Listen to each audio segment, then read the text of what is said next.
Hi, welcome back. My name is Aaliyah, and today I really want to talk about my 4 years of undergrad in interior design at Arizona State University. Every school is different, every design school is different. Even at ASU, the years above me kind of went through a different path than we went through. It's always changing at school. So, this is just my experience. I am a recent grad. I graduated May 2020. I would really like you to comment down below what university you are going to and why you're going into interior design. And if you are a current interior designer, please comment down your alma mater and why you went into interior design. I went into interior design because when I was younger, I used to play an absurd amount of Sims. I loved that game. I loved creating the people, the families, their personalities, what they needed in their home, and designing their dream home. And one day my brother said, this is actually a career. You can do this. Like, you can go to college in interior design. So I immediately decided to do that. Today, my guest is a friend who he graduated in landscape architecture and business the same year I did. So please welcome Daniel. Thank you so much for joining me today, and cheers to design. Cheers. So I want to start off our conversation about just laying out our 4 years, specifically at ASU. And ASU, it's very different from other design schools. So this is just our experience at ASU. For other people watching, you're not automatically into the program you're trying to be in. You have to go through the first year, what they call the milestone year. We went through a full year of mixed with interiors, landscape and architecture, and architecture, where we're all in the same studio, doing everything together, and then you're trying to get one of the 30 spots. For each discipline, it's different. Yeah. I had to submit a portfolio at the end and a essay along with my GPA. Architecture was just GPA. What was it like for landscape? Landscape is the same as architecture. It's all based on GPA. So do you want to share what your experience was like in your first year of college? Yes. Okay. So my first year, I wasn't in the design school my first year. I was only in the business school. My first year in design school, I was already in my second year of business school. So I was balancing that with the milestone. And I will say, for anyone who's considering this versus business school, it's like the time commitment is completely different. Business school is just kind of you do something and it's done. Design school, and what I learned in that first year is that the design process is essentially you work on something until the deadline. So it was fun. It was a hard first year, but I think you learn so much in that about like the actual design process and elements of design in the first year that it's good for them to be able to weed people out in some sort of way, even though they're not really doing that anymore. But I think it's definitely helpful to make sure that people that do get in are going to last and perform at the level that they should. Did you have a specific discipline you wanted to go into when you were applying for milestone? Yes. So I actually applied for architecture and I didn't get it, but I put landscape architecture as my second option, and they actually called me. I think I might have been like one of the last few people to get into landscape architecture, because they called me in the middle of the summer and said, someone dropped out, so do you want a spot? Yeah. So that's one thing I will say about architecture and landscape architecture. For interior, you get to submit a portfolio and you get judged off that. Mine was completely based off GPA. So I took physics my freshman year thinking, oh, if I double major, I'll already have physics done if I get into architecture, and I got a C.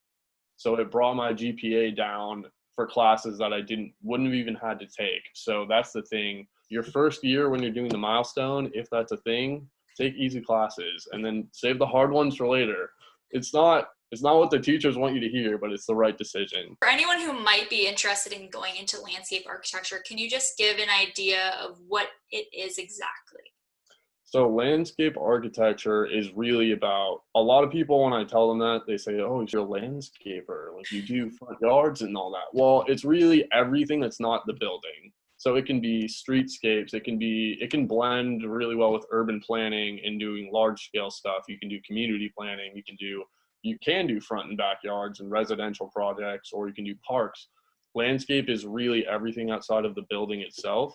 It's something that allows you to design at incredibly vast scales. Yeah. So there's people within the discipline who work only designing an entire community in that scale of design, whereas there are people who only do residential. So you can really, there's a lot of options and there's a lot of diversity in it. So then let's now talk about, once you're accepted in the program, we were one of the 30 in each of our programs. So I'll just speak on behalf of interiors, and Daniel, you'll speak on behalf of landscape architecture and our experiences. So for interiors, once you're in your fall semester, you do residential studio, and then your spring semester you do hospitality studio, and then your third year you're doing retail. First semester, second semester you're doing healthcare, and then your final year we did workplace our fall semester, and then we did a design build our final semester. The third year was when I actually met Daniel, because our studio, we shared a space. So we had this open studio where it was interiors on one side and landscape on the other. And in the middle was like the computers. So we had kind of like, there was no division between the studios, which is really good. Because I remember it was healthcare studio that we were tasked to design a homeless community center along with a facility for healthcare. And we were supposed to use this outdoor space. And being interiors, we were like, so amazing that you guys were literally right there, that we could just talk to you. I mean, you helped me a lot with that project because I designed a public market for my space, and it was just really good. But that's just something that was really nice that the design school did, was having different majors in the same studio space to be able to have that collaboration. The first year, they're really teaching you the basic skills of kind of more technical stuff. So one of the studios is really based around hand drawing and using different techniques of actually making your graphics. So I know we had a lot of studio classes where we would walk around campus and we would be drawing something and then watercoloring it to just show how we can make graphics for our actual final projects.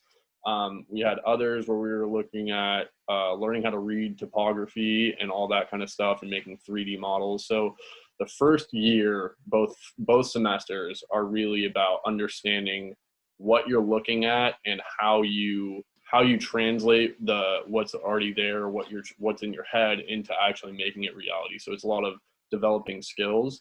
You also, in that year, I believe in the second semester of second year, you have your plant class where you just sit in a room and you learn 250 plants over the course of a semester, and you learn all about them and everything that they need to survive and all that kind of stuff. That's one thing about landscape that's not really in architecture or interior, is that your design is constantly growing and changing. So it's the one thing that instead of, you build it and then it eventually deteriorates, but its landscape is continually growing in some ways. Third year studio, I believe that the first one is residential scale. So you do the first half at a residential scale, and then the second half you do community planning. You would partner up and you would have to design the other person's dream home, basically. Or they would pick one of 3 houses available and you would design their dream landscape for them, which is also a really good lesson about not designing for yourself and designing for a client. Yeah, so that was the first half of the first semester of third year, and then we went to community planning. And then the beginning of the next semester is the cluster, which I don't know if we'll talk about that in a second. Later. Okay.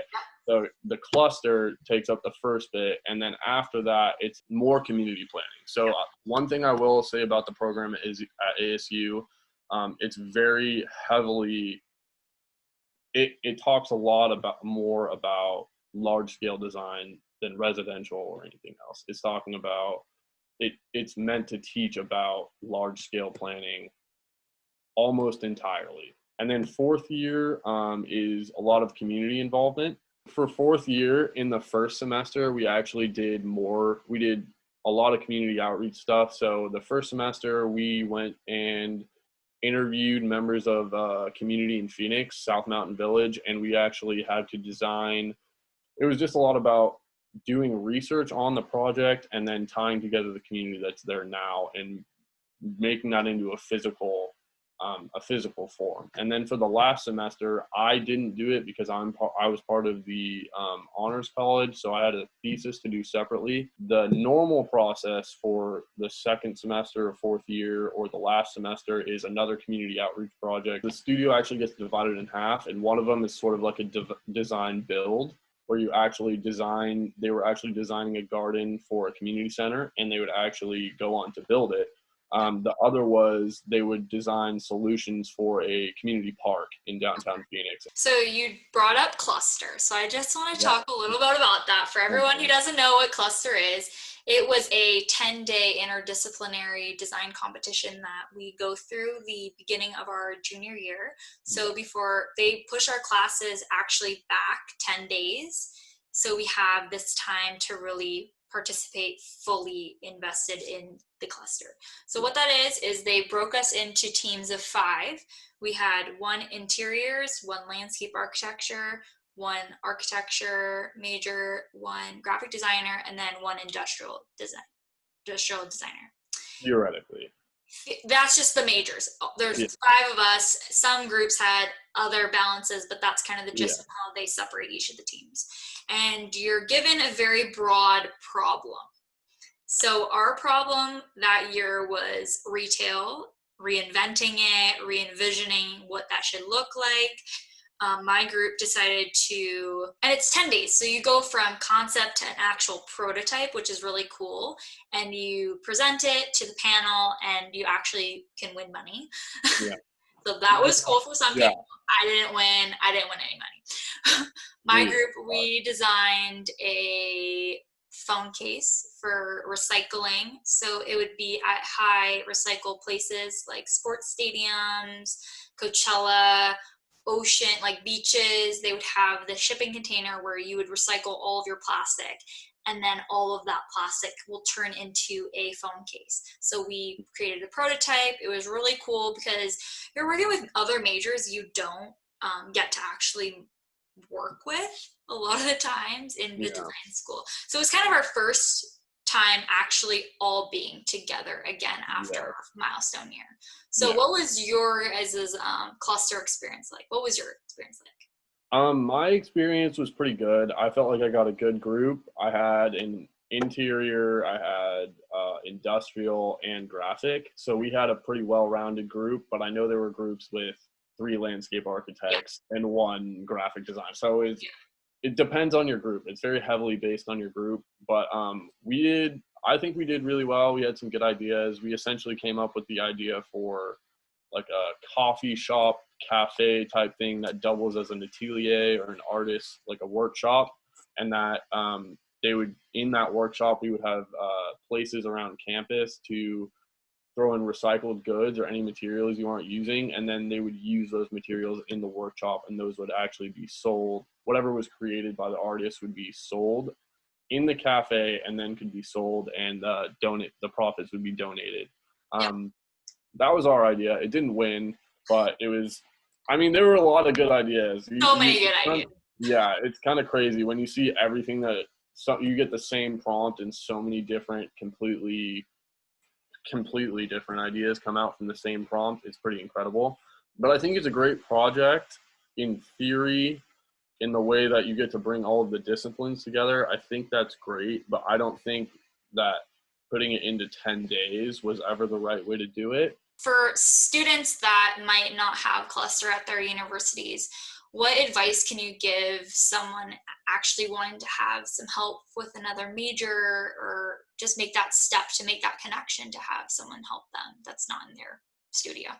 I mean, I know at ASU, it's as simple as going into the computer lab and saying, I need help with this. And someone will probably come to you and say, oh, you just do this and this and this. Yeah. But I'm not sure about every university, but I would say, honestly, just go and try and introduce yourself, make some sort of inquiry about what they do, and try and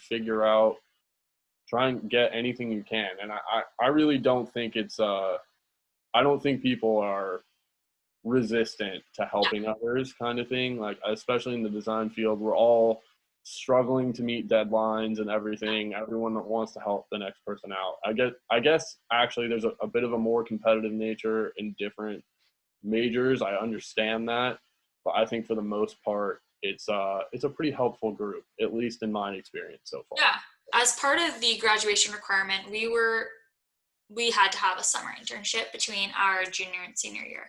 Do you want to just share your experience with your summer internship? What I did is I literally just made a list of every firm in the area that looked interesting, and I called them all up, and I just asked, do you have any positions available for an intern? Can I get an interview? And I got a few, and I was able to get one of the places that I wanted the most. I had a great experience. They were really flexible with my hours. Like you said, one of the things I noticed is that you do work, and your work is almost dependent on all of the other disciplines that work around you. So we were waiting on plans from architects, and we would have other disciplines, other companies waiting on work from us, and the communication is paramount. So I think that's a good thing that translates, that I think could be even exposed a little bit more or improved a bit more in school, but it's definitely one of the most important things in the real world of design. But mostly as an entry level landscape architect, you're going to be doing a lot of CAD. You might do a little bit of InDesign, but the majority of your time is going to be spent doing CAD and doing plant counts and all that kind of stuff, which isn't glamorous and it isn't fun, but you need to learn how to do it because it's going to help you understand the process of actually constructing things. I spent countless hours doing construction documents that are just bore me to tears, but they have to get done for things to get built right. And so, yeah, and I mean, there were also times I went onto sites and I was doing plant counts and all that kind of stuff. So it's the only thing I can recommend is when you do go to a firm, when you're looking for firms and when you're doing interviews, be sure that you understand what you're getting yourself into in terms of work, because it's probably going to be CAD, but if they say, we're going to have you doing all these random other things and they're not really giving you practice at the things that you really need, then it might not be the best opportunity. I cannot express this part enough. Being involved with clubs and organizations, this is your chance during your 4 years of school to really build your career, because you are a young designer and you're trying to make these connections to get a job. Your end goal after college is to get a job. So for interiors, we have IIDA, ASAD, and NEWH. And at ASU, I actually was one of the founding members of Interior Student Alliance, where we brought all three of the parent chapters together to make the students' lives easier than going to three separate chapter meetings. We had all of them at one, accessible for the students. So with these organizations, there are networking events. Networking events are the best way to meet people who are in the industry. They are going to be hopefully hiring you, or you could get a mentor out of them. And it's just a great way to really build your career as a student. And there are amazing opportunities for conferences. Conferences are something that I think are amazing. And ASU actually hosts a smaller scale. So there's something called Scale. And ASU actually hosts a Scale X, where they bring in a panelist and keynote speakers to talk about design to the students of ASU. Bigger event, Scale, is actually they had one in LA. Another year they had it in New York. And students go. And in Chicago, they have this thing called NeoCon, which is also free for students. So all you have to do is pay for your flight, and maybe your university or organization has money to pay you to go there. For interiors, there's a design competition, which is called the Student Design Charrette for IIDA. And every level, it goes to a new location. So this year it went from Phoenix, which is the local competition, and then you go to San Francisco, and it's different every year.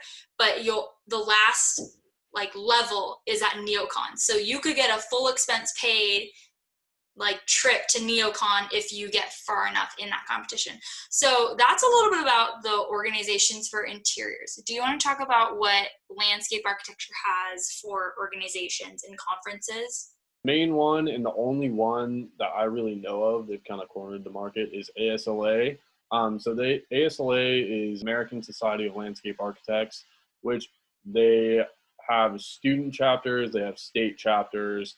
So essentially every university, or the majority of universities, will be a member of that state chapter.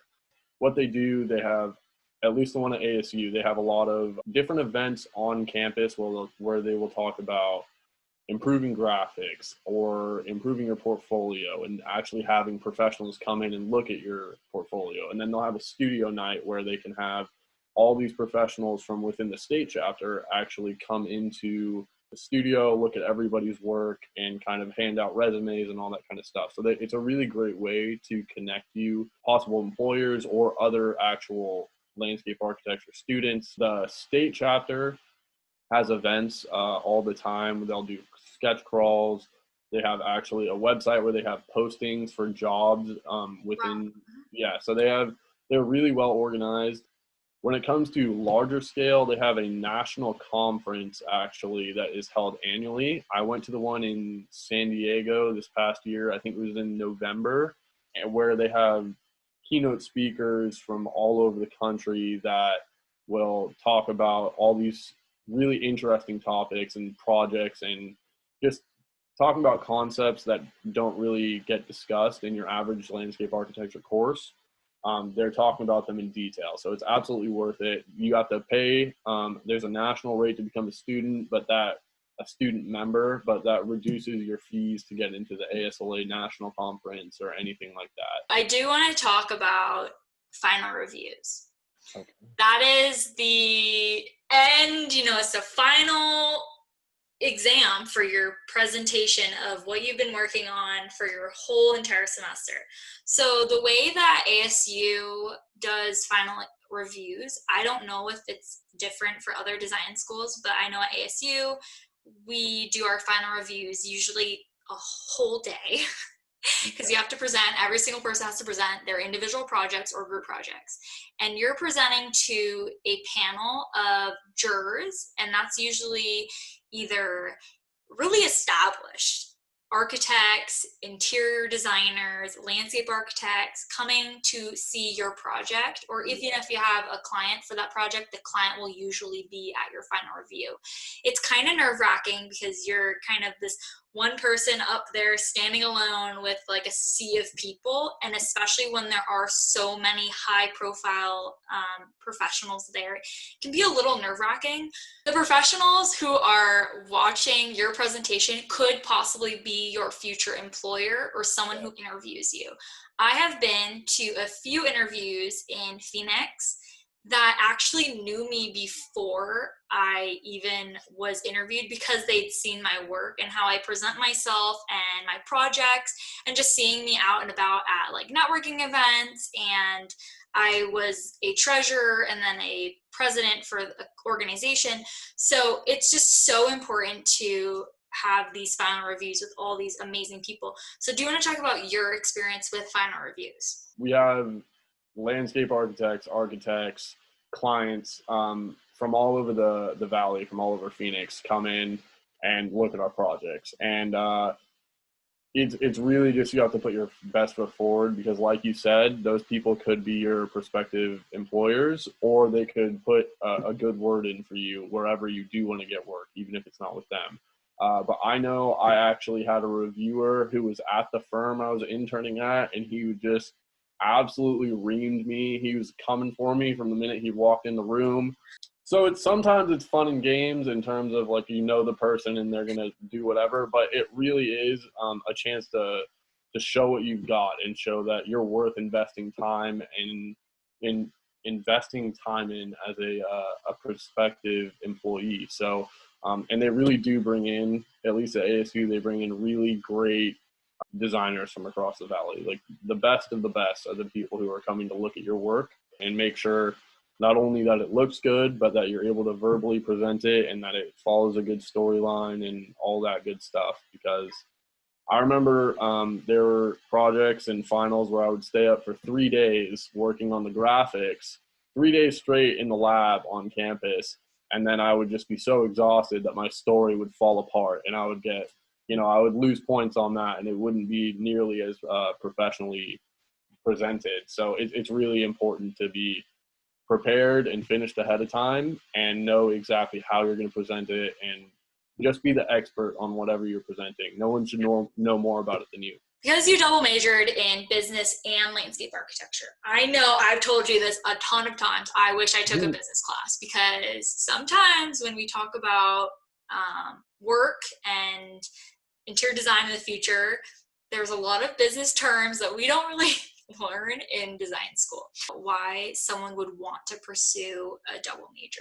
What I would say, it's always been a thing for me that I've wanted to own my own business. That's why I went into entrepreneurship. But even for someone who doesn't want to start their own firm, I think it would be useful because you understand the reasons, the things you can focus on that would bring a firm more value. But if you understand that, you can find ways to make not only a firm where you're able to impact the world through design, but you're actually able to make it last, and able to make it an enjoyable experience for everyone who works there, by making sure it's profitable and that it's bringing value not only in, but putting value out into it. What kind of class could you suggest for someone in design just looking to take a business class as like an elective? I know that through the design school, one of my classmates actually took this course. I wasn't able to take it, but they had a business management in the world of design. Supply chain is all about how whatever project or whatever ends up on your site, whether it's a brick or this or that,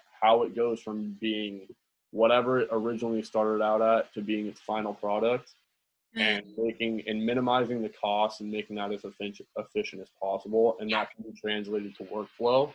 So that's not only about the physical product that ends up, a brick that ends up in place on the site, but actually the process of design that can actually get you along the way. Marketing, because realistically, if you were able to market the value of a site, as from the perspective of a design firm, if you were able to market the value of the site and the amount of improvement that a designer can bring to a specific site, you might be able to increase the value that is being perceived that you're giving. What do you wish the design school taught you that you know now? From a technical standpoint, you're going to have to learn the programs on yours. That's one thing that I think in the design school at ASU, they don't teach you enough about the programs, in a world where any design firm you go to, you're going to spend all your time on a computer, whether it's CAD or Revit or InDesign or something else on Adobe Suite. Everything you do is going to be on the computer, almost everything. I have at the firm that I worked at, one person did hand drawings, and that's because she owned the firm and she could do whatever she wanted. So the majority of people are on the computer. So you're going to have to take time and become an expert on your own. Okay. The other thing I would say is that personal relationships in the design world go so far. Relationships with a professor, in the way that I found out one of my professors was from close to where I live. I'm from Northern California.